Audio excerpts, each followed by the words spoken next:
They assume Avery's bond with her grandfather will make him overly cautious, perhaps even inclined to favor them, to avoid any hint of bias. What they fail to realize is that genuine neutrality was grandfather's most sacred value, one he would have instilled in any mentee worthy of his trust. "Very well," Avery says with a nod. Opening statements then, "Mr. Dale." Dale buttons his jacket as he steps toward the bench. "Your Honor, this case is simple." Judge Franklin Cole was a respected jurist and a beloved figure in his community. But in his later years, after the passing of his wife, June, he fell under the influence of his granddaughter, the defendant. He gestures in my direction, not bothering to look at me. Miss Wright manipulated an aging man whose judgment was in decline, persuading him to redirect a significant estate away from his only child, Celeste Wright, and her husband, Gavin, who under normal circumstances would be the rightful heirs. His words cut sharply through the courtroom, aimed squarely at my integrity. I steady my breathing, just as grandfather had taught me. Years ago, during my first high school mock trial, in, hold, out, the hot. Facts will speak. Amelia gives my wrist a reassuring squeeze before standing. Her voice carries the soft drawl of Georgia, but the authority of 2 decades spent before the Supreme Court. "Your Honor, the plaintiff's description disregards 30 years of documented evidence." She steps forward, calm yet deliberate. Judge Cole revised his will 10 years ago, when his mind was completely sound, a fact his physician will confirm. The plaintiffs, Celeste and Gavin Wright, abandoned their daughter, my client, when she was just 4 months old, leaving her in the care of Judge Cole and his wife, June. She pauses, letting the truth settle into the room. 3 decades of love and constancy speak louder than accusations from those who chose to walk away. This case is not about manipulation. It's about recognizing the true meaning of family, those who stay. The word stay lingers in the air. I keep my gaze forward, refusing to meet the eyes of the parents who never showed up for a fever, a recital, or a graduation. The parents who now seek to claim what grandfather built, what he intentionally left to me. I remember the countless Sundays spent with him on the porch swing, watching neighborhood children toss baseballs with their fathers while I pretended not to feel the hollow ache inside. I remember Grandmother June's gentle hands braiding my hair for school, teaching me how to bake her lemon poppy seed cake, tending her hibiscus garden that bloomed crimson every summer. They stayed. They chose me every day for 32 years, and now I would defend that choice, that love, against the claim of bloodlines that had long since faded. The fight for my grandfather's legacy, and my own, had begun. When court reconvenes after lunch, the heavy oak doors swing open. Mother reapplies her coral lipstick, the same shade she wore in the lone photo she sent for my 16th birthday, while father adjusts his tie with those manicured hands that never once brushed my hair or dried my tears. Amelia slides a manila folder toward me. "They've submitted financial records suggesting your grandfather cut your mother off financially." Run a finger along the folder's edge. "He sent them money for 22 years, Amelia nods. "Exactly. $3,200 every single month." Amelia's eyes shine with the calm assurance of someone holding unbeatable cards. $845,000 total. I have the voided checks and bank records. Richard Dale steps forward like a practiced host, confidence radiating from his tailored pinstripe suit. "Your Honor, we intend to submit evidence illustrating Judge Cole's declining mental state over the past 10 years. Judge Avery nods once. "Proceed." Dale motions toward a pile of documents. "We have witness statements indicating Judge Cole became increasingly disoriented regarding his finances and family ties." My jaw tightens until my teeth throb. Grandfather was reviewing Supreme Court opinions the week before he passed.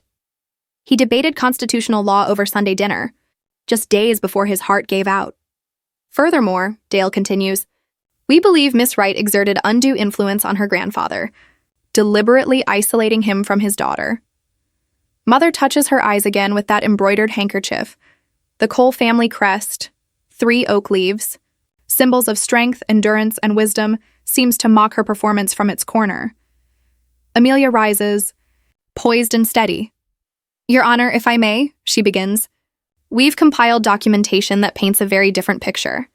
She approaches the bench with a leather-bound binder. These are June Cole's journals covering 30 years. Each entry carefully notes visits promised by the plaintiffs that never occurred. The courtroom murmurs like rustling leaves as Amelia turns to a marked page hard December 18th, 1998. Celeste promised to come for Christmas. Bought Mackenzie that red bicycle she wanted, just in case her mother asked. Wrapped Celeste's gift, too. Fourth Christmas she's missed. Mother's expression hardens to stone.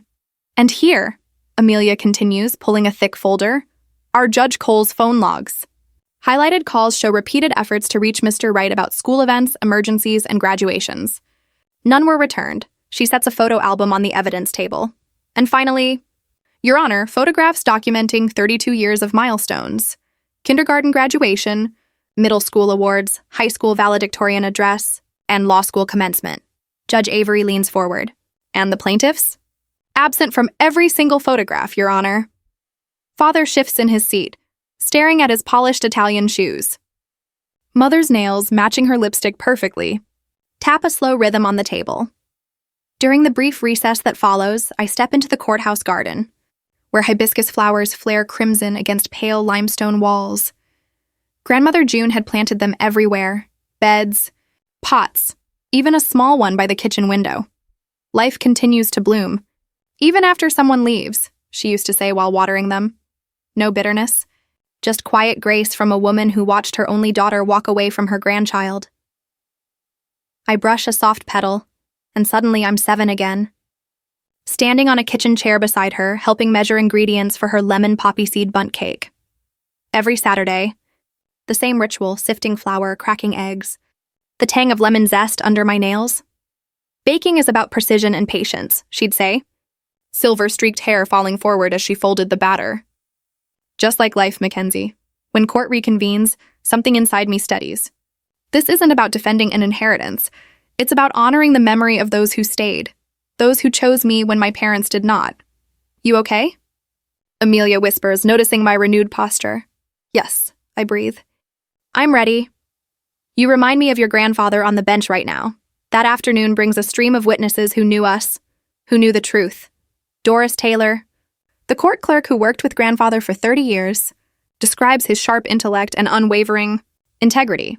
Dr. Reynolds confirms his excellent cognitive health up to his final days. Then, Martha Wilson takes the stand, our housekeeper of 25 years.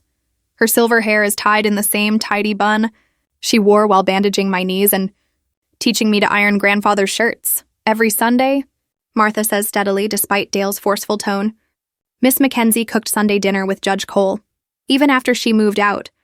Even during law exams, she made his favorite pot roast and set the table with Mrs. Cole's china. And after June Cole passed? Amelia asks softly. Martha's eyes meet mine. Miss Mackenzie hadn't missed a single Sunday in 10 years. Every week, she brought fresh flowers for the table, hibiscus when in season, her grandmother's favorite. I blink quickly, holding back tears. Behind me, colleagues from the prosecutor's office fill 3 rows of the gallery. The same people who've watched me build cases against white-collar criminals now witness me defending the most personal case of my life. Dale rises for cross-examination. Martha, isn't it true that Mackenzie Wright decided who could visit Judge Cole in his final years? No, sir, that isn't true, Martha answers firmly. Judge Cole made his own choices until the day he died. Miss Mackenzie simply honored his wishes. Frustration flashes across Dale's face. Motion to strike the witness's personal opinions from the record. Denied, Judge Avery replies swiftly. The witness is describing observed behavior, not opinions. Changing tactics, Dale continues. Your Honor, we move to dismiss Judge Cole's journals as hearsay. Judge Avery removes his glasses and wipes them carefully with a handkerchief. Motion denied. The journals are valid contemporaneous documentation and remain admissible. My mother's face tightens. My father leans toward her, whispering something as his eyes shift toward the exit.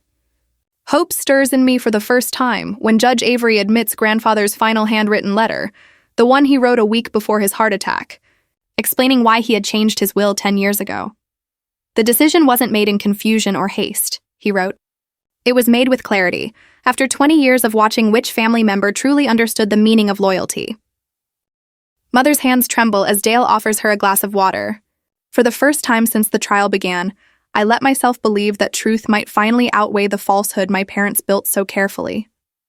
Between the piles of financial documents and decades of absence, I find something unexpected. The strength that comes from knowing who I am and where I belong.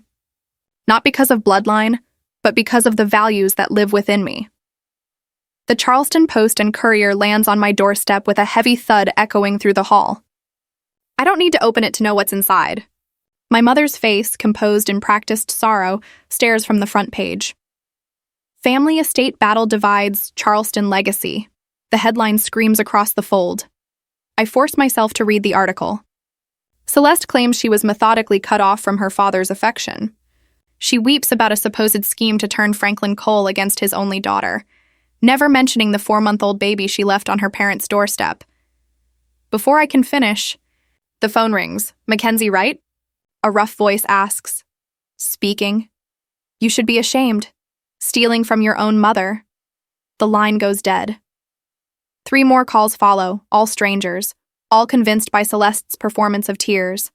By noon, my office voicemail overflows with accusations. The prosecutor who exploited her elderly grandfather, the ungrateful daughter denying her parents their rightful share. Each message digs into my skin like splinters. I stand by grandfather's study window, watching raindrops slide down the century-old glass. The garden sleeps, grandmother's prized hibiscus waiting for warmer days. My reflection looks back at me, shoulders slightly hunched. The posture grandmother June would have corrected with a soft touch. Stand tall. Mackenzie, she'd say, like my hibiscus flowers. Behind me. Leather-bound journals line the bookshelf. I trace their spines until I find one wrapped in green cloth, June's gardening journal. I haven't opened it since she passed 3 years ago. Inside, her graceful handwriting details planting schedules and soil care. But in the margins, something else catches my eye. Life lessons written as if she were talking to her plants. Hibiscus survive winter when everything looks dead, she wrote beside a sketch of red blooms. The strongest flowers grow from the coldest winters. Remember this, Mackenzie. Seeing my name in her hand releases a tightness in my chest. On the desk rests another treasure. A leather notebook grandfather gave me at my law school graduation. Inside the cover, his precise script reads, "Ethics aren't situational, Mackenzie. They're the foundation of justice." I remember watching him on the bench during my summer internship, the moment that confirmed my path. A defendant had accused him of bias. Franklin Cole hadn't wavered. Justice isn't revenge, he told me afterward. It's the restoration of truth, and truth. The word settles in my mind like a stone dropped into calm water. I refuse to dishonor their memory through resentment. I straighten my posture, lift my chin, and stand tall, like the hibiscus.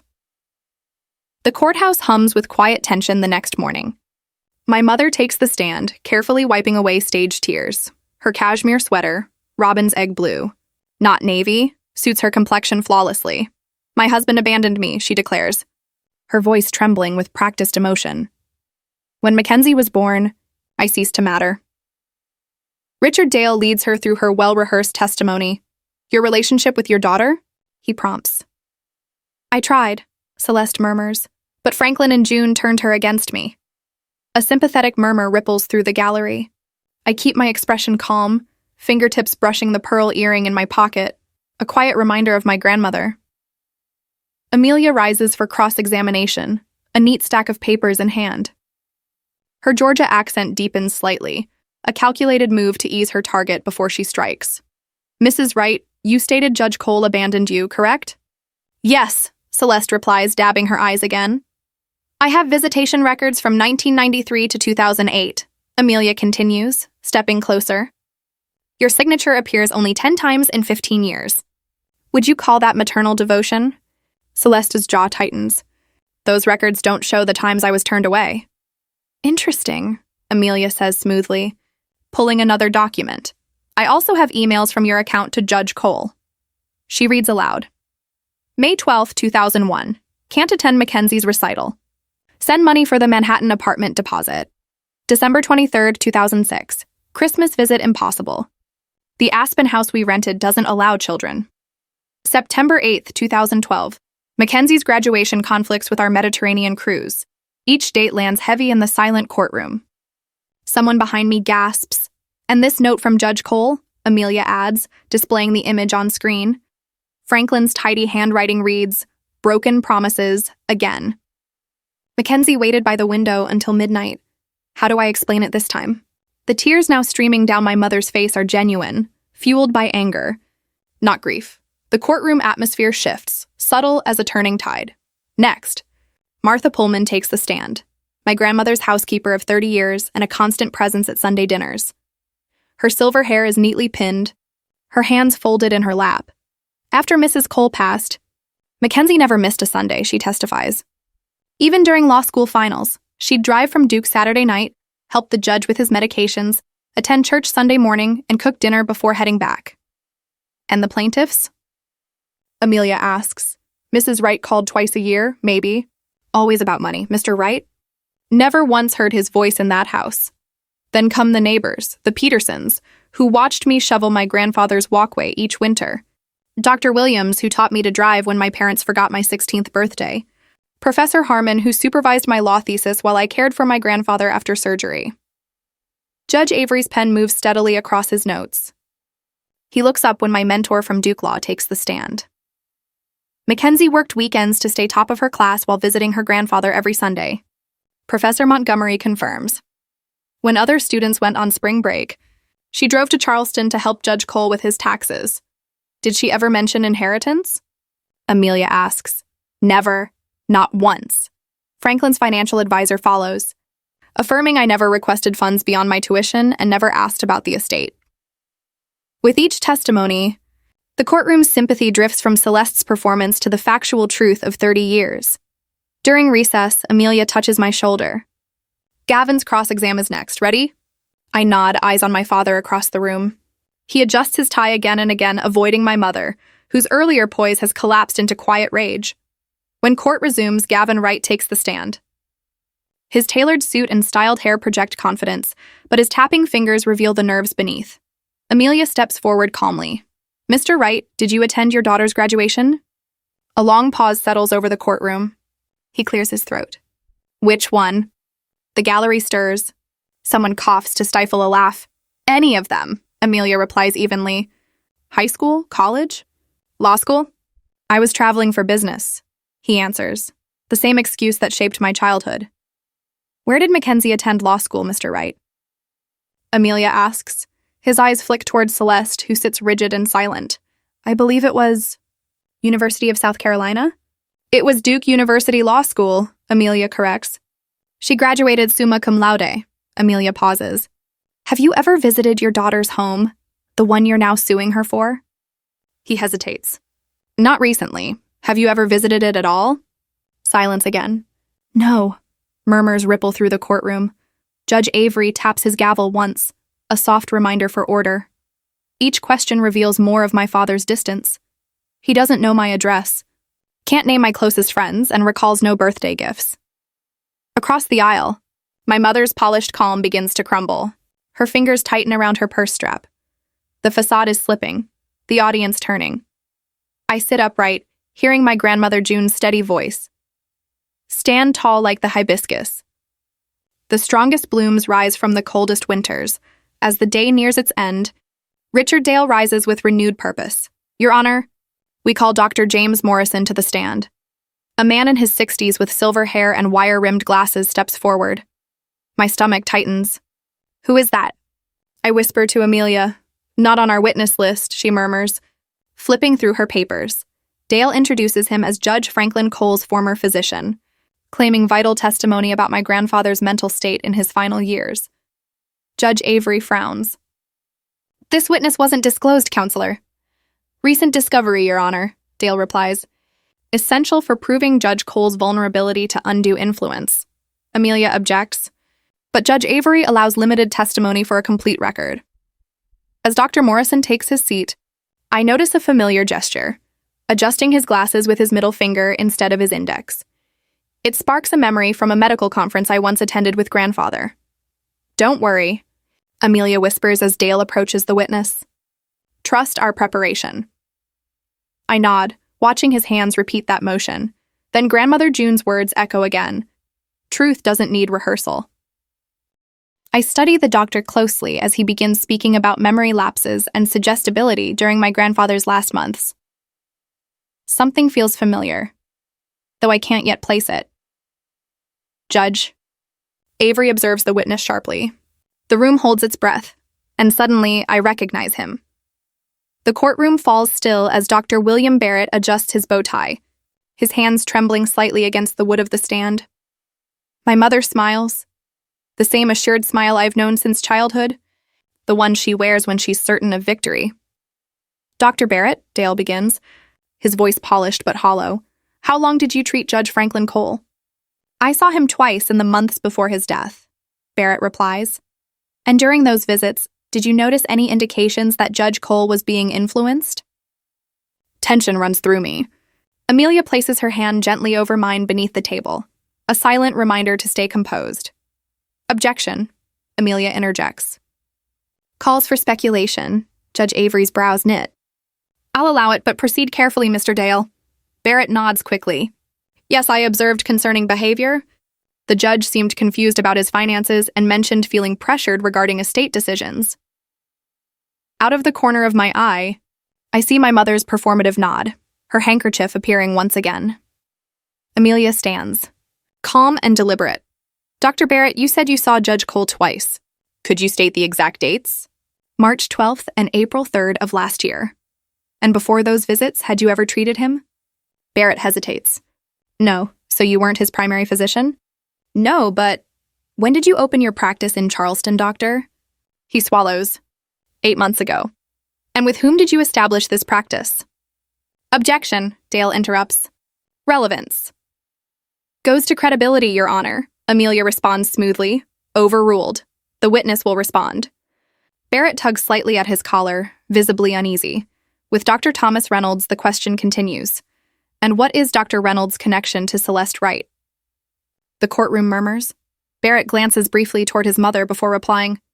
He's her cousin. Amelia gives a single nod and retrieves a folder from her table. Your Honor, I'd like to submit Exhibit 43 into evidence. These are Judge Cole's full medical records from his longtime physician, Dr. Harold Simmons. Dale quickly rises. Objection. These records were never shared during discovery. They absolutely were, Your Honor. Amelia replies calmly. Page 211 of our disclosure packet filed 2 months ago. Judge Avery flips through a file. Objection overruled. The records were properly disclosed. Amelia steps toward Barrett, holding a set of papers. These records show Dr. Simmons performed a cognitive evaluation of Judge Cole 1 week after your second appointment. Would you please read his conclusion on page 4? Paragraph 2.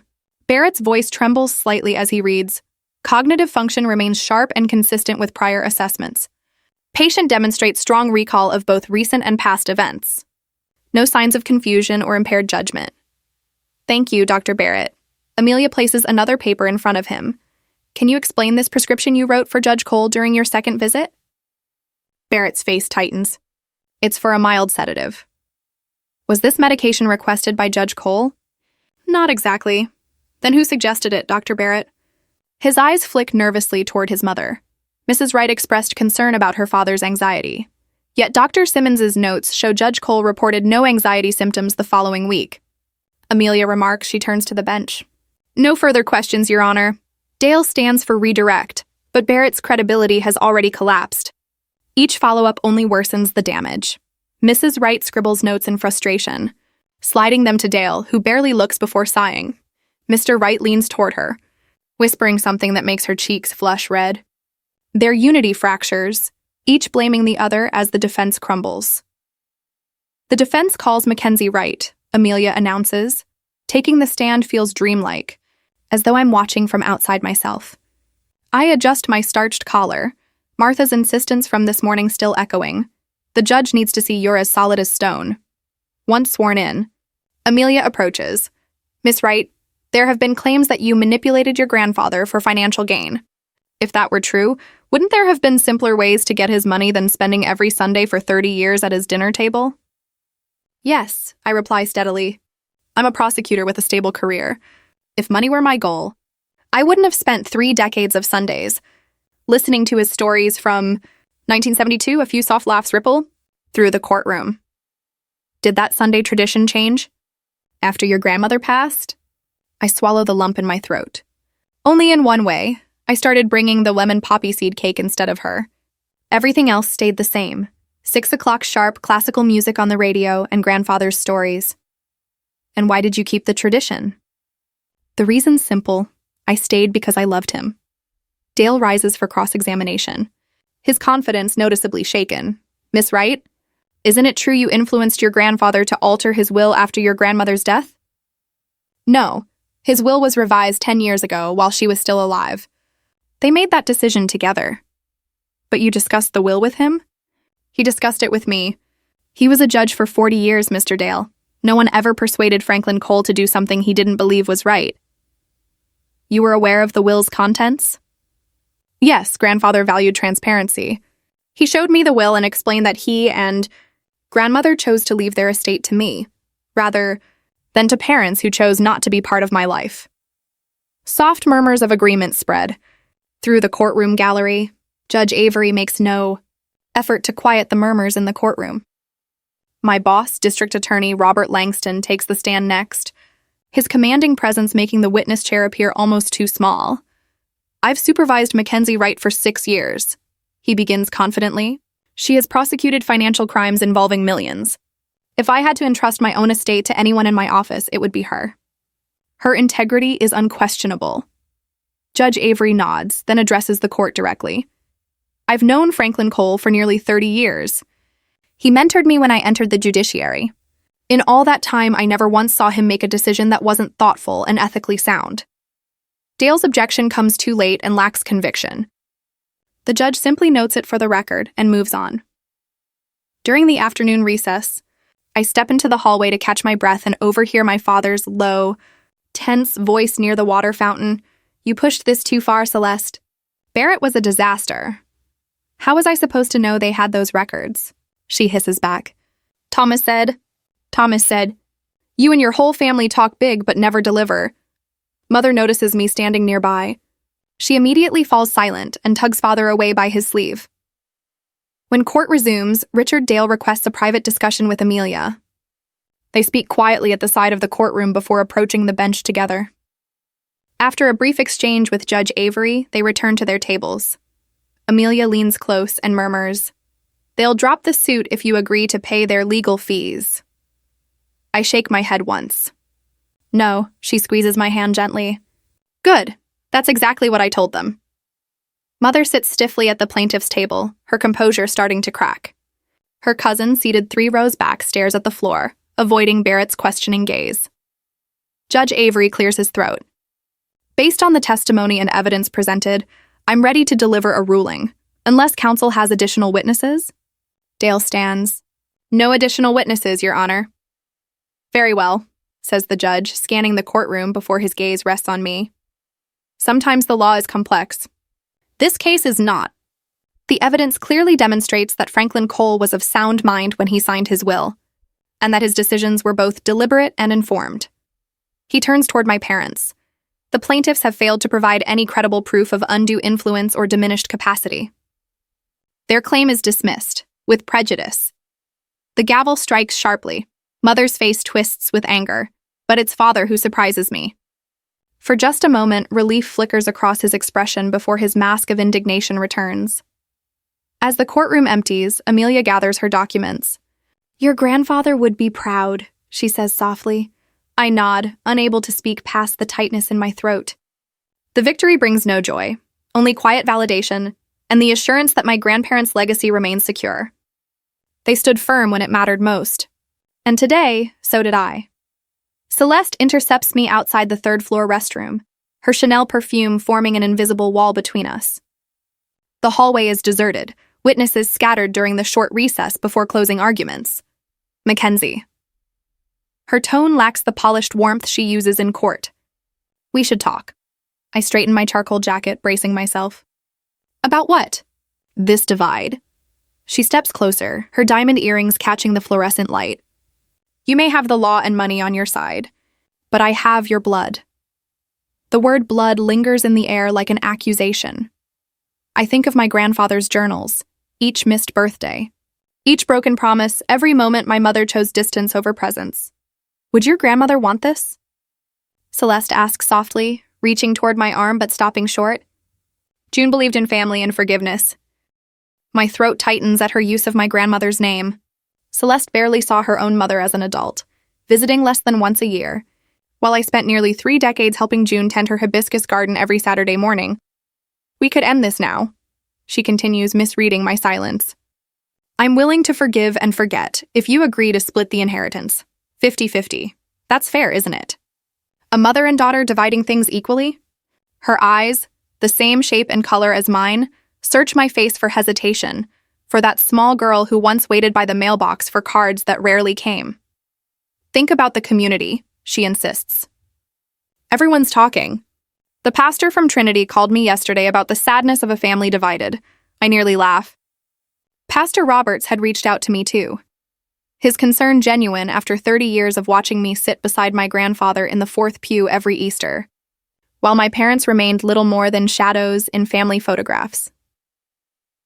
The Charleston Post is publishing a story next week, Celeste adds. Family against family, is that really how you want to be remembered? What about the Cole family reputation? Before I can respond, Richard Dale appears from around the corner, leather portfolio in hand, and nods politely at my mother. Judge Avery will be back in 5 minutes. Celeste's gaze turns steely. Think about it, Mackenzie. In this town, blood still matters. It always has. They walk down the corridor, leaving me alone with the echo of her words and the weight of 32 years of carefully recorded absence. I open the bathroom door and stand before the mirror. Gray eyes, straight nose, firm chin, all inherited from a woman who viewed motherhood as a burden. But there's something else, too. Something June nurtured in me during those quiet Saturday mornings in the garden, teaching me how to transplant hibiscus shoots with gentle hands. Life still blooms, she used to say, even after someone leaves. I see June's strength reflected back at me now. And I hear grandfather's voice, clear as it was during our final Sunday dinner. Integrity isn't what you claim, Mackenzie. It's what you show. The bathroom door opens and Amelia steps inside. Her eyes meet mine in the mirror. She studies my expression, then nods once. You've made your choice.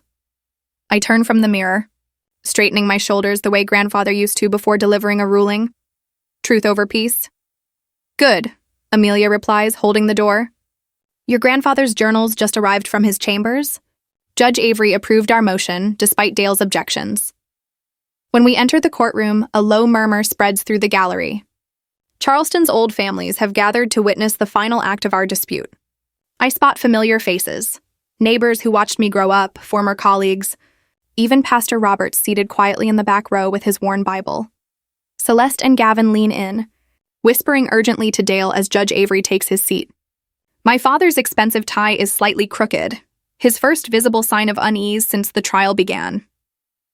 Closing arguments, Avery announces, nodding toward Dale.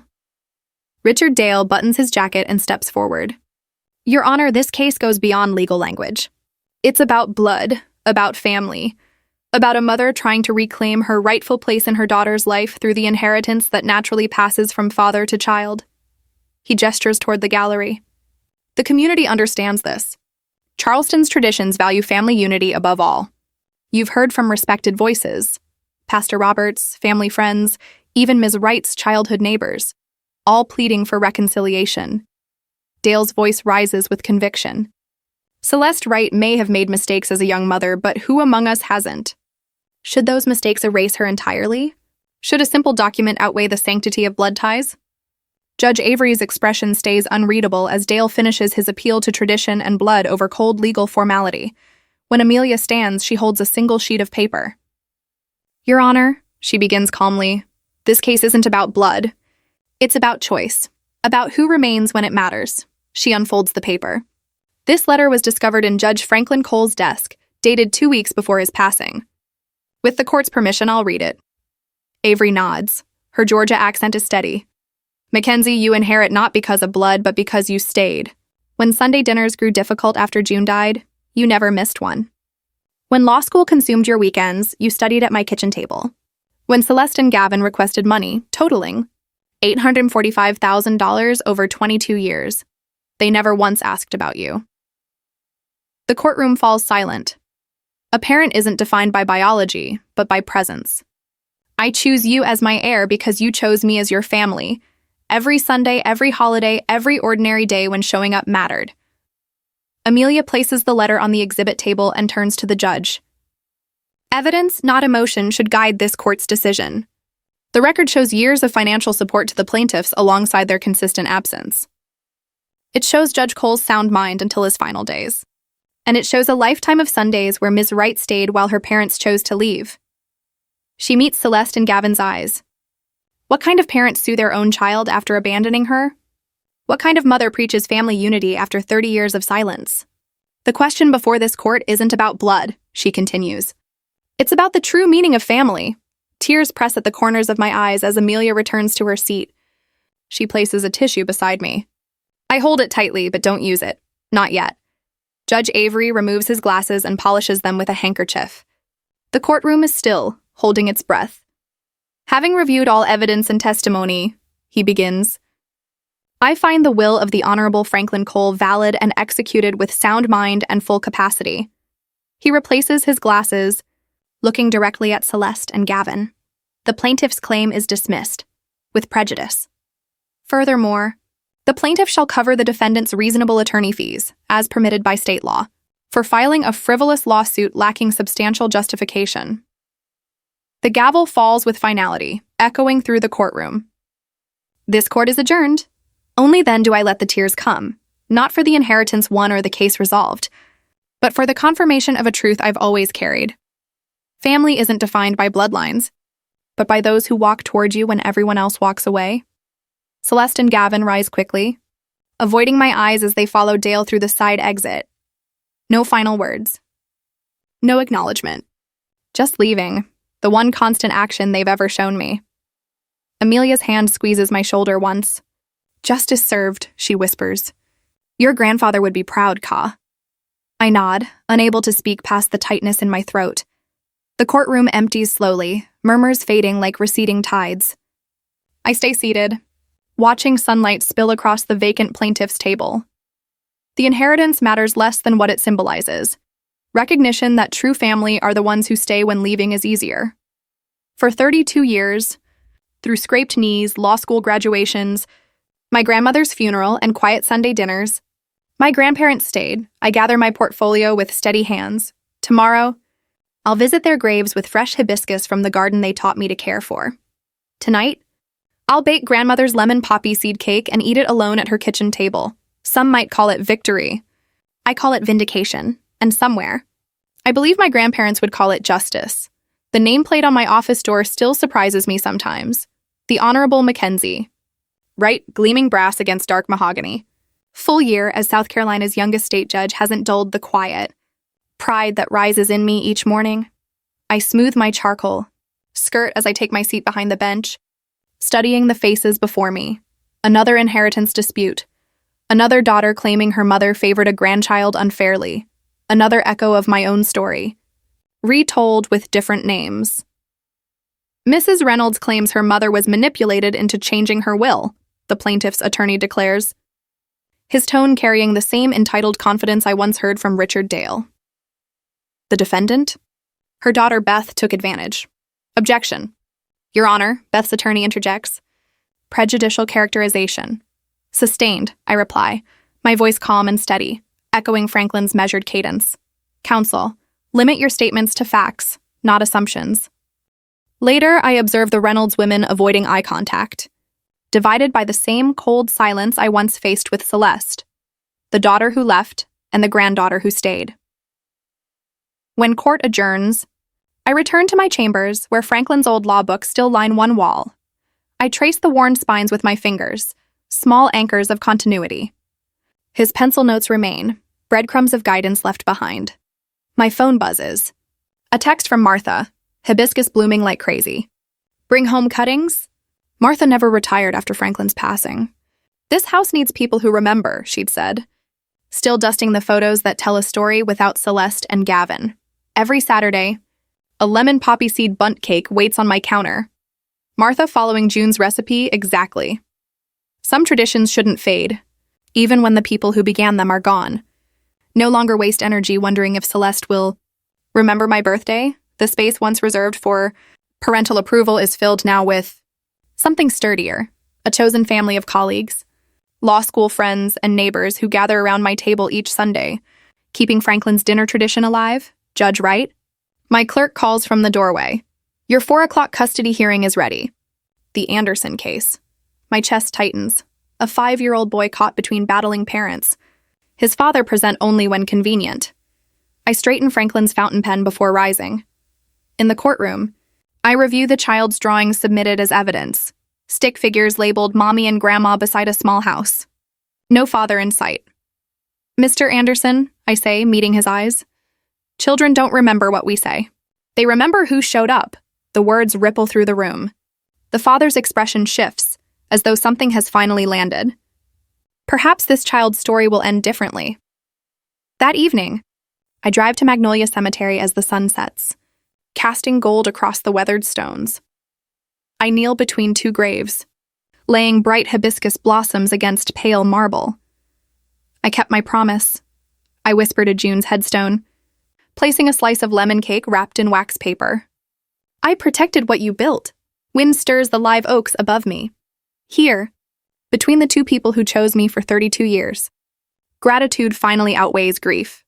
The Reynolds case ended today, I tell Franklin's grave softly. The granddaughter inherited. Truth prevailed. A cardinal lands on a nearby branch, vivid red against the darkening sky. I remember June's words. When cardinals visit, someone you love is checking on you.